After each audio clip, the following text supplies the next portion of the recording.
Hello అండి. Welcome to my channel. ముందుగా నూనె వంకాయ అంటే ఎంతమందికి తెలుసో కామెంట్ చేయండి. అదేనండి గుత్తి వంకాయ కర్రీ మీలో ఎంతమందికి ఇష్టమో కామెంట్ చేయండి. ఇప్పుడు ఈ కాలంలో అన్నీ దొరుకుతున్నాయి కాబట్టి ఎప్పుడు కావాలంటే అప్పుడు చేసుకొని తినగలుగుతున్నామండి. కానీ నా చిన్న వయసులో ఎప్పుడో పండగలప్పుడు కానీ ఇలాంటప్పుడు మాత్రమే చేసేవాళ్ళనమాట. ఇంక గుత్తి వంకాయ చేసిన రోజైతే ఇంట్లో అయితే పండగేనండి. ఇప్పుడు వచ్చిన కొత్త కొత్త రకాల మసాలాలు ఇవన్నీ వేసి చేసినా కూడా కర్రీల టేస్ట్ అయితే అప్పట్లో వచ్చినట్టు అస్సలు రావట్లేదండి. అప్పట్లో ప్రతి మసాలాలు కూడా ఇంట్లోనే ప్రిపేర్ చేసుకొని అది కూడా రోట్లోనే చేసేవాళ్ళండి. ఆ టేస్ట్ వేరే లెవెల్లో ఉండేది. ఇప్పుడు మిక్సీలు గ్రైండర్లు ఇవన్నీ రావటం వల్ల రోట్లో దంచే వాళ్ళే లేరండి. ఈ సోది మొత్తం మాకెందుకు చెప్తున్నావు అనుకుంటున్నారా? జస్ట్ ఏం లేదండి, నాకు ఈ కర్రీ చేస్తుంటే అవే గుర్తొచ్చాయన్నమాట. మీలో ఎంతమందికి ఇలాంటి మెమరీస్ గుర్తున్నాయనేది కామెంట్ చేయండి. ఇంకా ఇవాల్టి వీడియోలోకి వస్తే గుత్తి వంకాయ కర్రీని విలేజ్ స్టైల్లో మా అమ్మ ఎలా చేసేదో చూపిస్తానండి. ముందుగా వంకాయ కర్రీ చేసుకోవడం కోసం అయితే ఇలా తెల్లగా ఉండే వంకాయలు తీసుకోవాలండి. మా సైడ్ అయితే ఇలాంటి వంకాయలతోనే గుత్తి వంకాయ కర్రీ చేసుకుంటారనమాట. ఈ వంకాయలకైతే 4 ఘాట్లు పెట్టేసుకొని వంకాయలన్నింటినీ ఉప్పు వేసుకున్న నీళ్ళల్లో అయితే వేసుకోవాలండి. ఇలా వేసుకోవటం వల్ల వంకాయలు అయితే నల్లబడిపోకుండా ఉంటాయి అన్నమాట.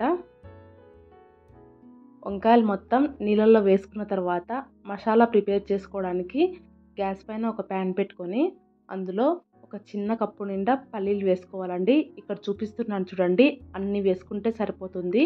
ఇక్కడ నేనైతే ఒక 1/2 kg వంకాయలతో చేస్తున్నాను కాబట్టి ఇన్ని పల్లీలు అయితే తీసుకున్నానండి. పల్లీల్ని దూరగా ఫ్రై చేసుకున్న తర్వాత వాటిని తీసేసుకొని సపరేట్గా ఒక ప్లేట్లో పెట్టేసుకోవాలి. తర్వాత అదే కప్పుతో ఒక 1/2 కప్పు నువ్వులైతే వేసుకోవాలండి. ఇక్కడ నేనైతే నల్ల నువ్వులు తీసుకున్నాను. మీ దగ్గర తెల్ల నువ్వులు ఉంటే తెల్ల నువ్వులు కూడా తీసుకోవచ్చు అన్నమాట. నువ్వులను అయితే చిటపటలాడేంత వరకు ఫ్రై చేసుకొని వాటిని కూడా సపరేట్ ప్లేట్లో పెట్టేసుకోండి. ఇప్పుడు అదే ప్యాన్లో ఒక టేబుల్ స్పూన్ అయినా ఆయిల్ వేసేసుకొని ఆయిల్ హీట్ అయిన తర్వాత సేమ్ కప్తో ఒక 1/2 కప్ అయితే ధనియాలు వేసుకోండి. ధనియాలు వేసిన ఎమ్మటే ఒక 20 దాకా ఎండుమిరపకాయలు వేసేసుకొని ధనియాలు ఎండుమిరపకాయలని గ్యాస్ని మీడియం ఫ్లేమ్లో పెట్టుకొని దగ్గరుండి కలుపుకుంటూ ఫ్రై చేసుకోవాలండి.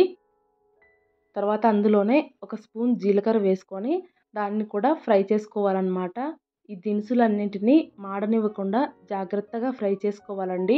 అవి కొద్దిగా ఫ్రై అయిన తర్వాత ఇప్పుడు అందులో ఒక 10 ఎండు కొబ్బరి ముక్కలు వేసుకొని ఒక అర నిమిషం పాటు ఫ్రై చేసేసుకొని వీటన్నింటినీ పక్కకు తీసేసుకోండి.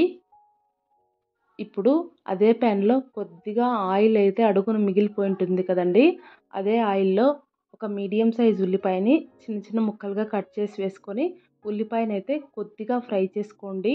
ఉల్లిపాయ ఏం మెత్తగా అయిపోవాల్సిన అవసరం లేదనమాట, జస్ట్ ఫ్రై అయితే సరిపోతుంది. ఇప్పుడు వీటన్నింటినీ మిక్సీ జార్లో వేసుకొని అందులోనే కొద్దిగా అంటే కొద్దిగానే చింతపండు అలాగే ఒక స్పూన్ ఉప్పు వేసేసుకొని మొత్తం మెత్తగా మిక్సీ పట్టుకోవాలన్నమాట. అప్పట్లో మా అమ్మ అయితే ఇవి మొత్తం రోట్లోనే దంచి చేసేదండి. చాలా చాలా టేస్టీగా ఉండేదన్నమాట. మిక్సీ పట్టుకునేటప్పుడైతే మొత్తం ఒకేసారి నలిగిపోదు కదండి, మధ్య మధ్యలో కలుపుకుంటూ అలాగే కొద్దిగా నీళ్ళు యాడ్ చేసుకొని ఇక్కడ వీడియో క్లిప్లో చూపిస్తున్నాను చూడండి, అలా పేస్ట్ అయ్యేలాగా మిక్సీ పట్టేసుకోండి. మిక్సీ పట్టేసుకున్న తర్వాత పేస్ట్ అయితే మరీ లూజ్గా ఉండకూడదు, అలాగని గట్టిగా ఉండకూడదండి.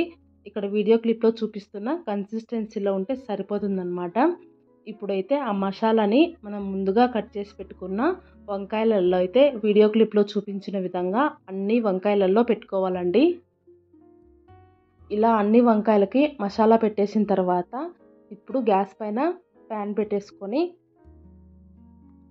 ఒక 2-3 టేబుల్ స్పూన్ల ఆయిల్ వేసుకొని ఆయిల్ హీట్ అయిన తర్వాత మనం మసాలా పెట్టుకున్న వంకాయలను అయితే ఒక్కొక్కటిగా వేసుకోవాలి. వంకాయలు వేసుకున్న తర్వాత ఆ వంకాయల్ని ఆయిల్లో కొద్దిసేపు కలుపుకుంటూ ఫ్రై చేసుకోండి.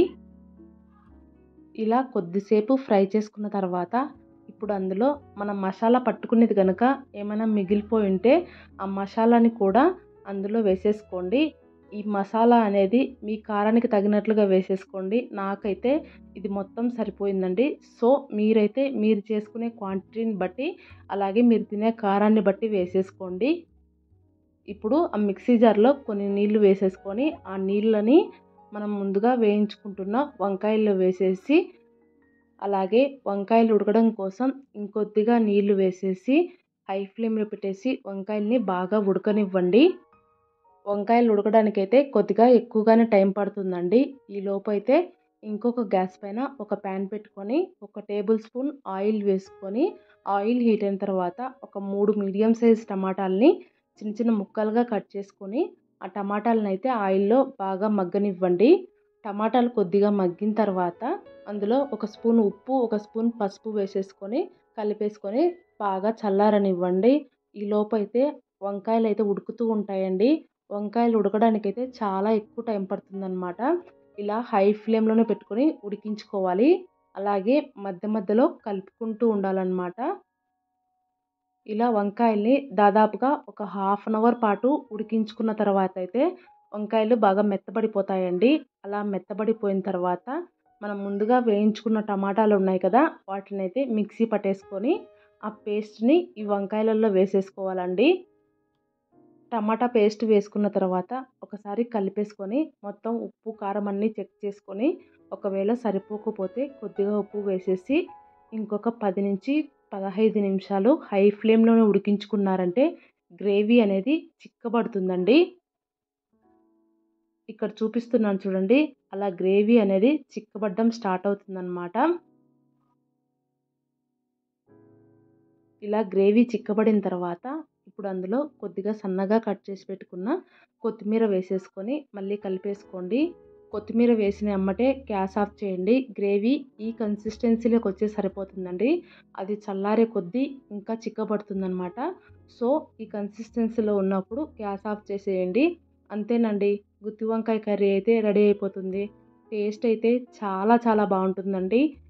ఈ స్టైల్లో ఒక్కసారి ట్రై చేయండి. మీకైతే తప్పకుండా నచ్చుతుందన్నమాట.